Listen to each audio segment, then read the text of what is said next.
జై గురుదత్త. మీకోసం ఒక మంచి మాట ఛానల్‌కి స్వాగతం. నాకు ఒక చిన్న ఆలోచనొచ్చింది. అదేంటంటే 70 కిడ్స్ గురించి మాట్లాడాలి అని. అవునా? ఏమనుకుంటున్నానంటే నేను 70 కిడ్స్ గురించి చెప్పాలనుకుంటున్నాను. మేము స్కూలుకెళ్ళినప్పుడు మీరిప్పుడంటే బ్రేక్ అంటున్నారు. మేమప్పుడు పాస్ బెల్ అనేవాళ్ళం. పాస్ బెల్ కొట్టగానే చాలా స్పీడ్‌గా పరుగులెత్తుకుంటూ బయటికెళ్ళిపోయేవాళ్ళం. అందరూ ఒకళ్ళనొకళ్ళు తోసుకొని బయటికెళ్ళేవాళ్ళం. ఎందుకో తెలుసా? కొనుక్కోవడానికి. తినాలి కదా! క్లాసు జరుగుతానే ఉండేది. తినడమే జరిగేది. ఏముండేయంటే అక్కడ ఉసిరికాయలు, శనగలు, మామిడికాయ ముక్కలు, పుల్లైసు, తాడి చేప అట్లా చాలా రకాలు చింతపండు ఉండలు అట్లా ఉండేవి. అవేవైనా సరే ఇప్పుడంటే రూ. 10 కూడా విలువ లేదు. అప్పుడు 5 పైసలే.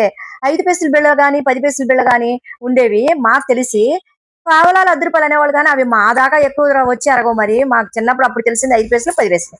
అదిచ్చి కొనుక్కునేవాళ్ళం. క్లాస్‌లోకి తీసుకెళ్ళి క్లాస్ జరుగుతానే ఉండేది.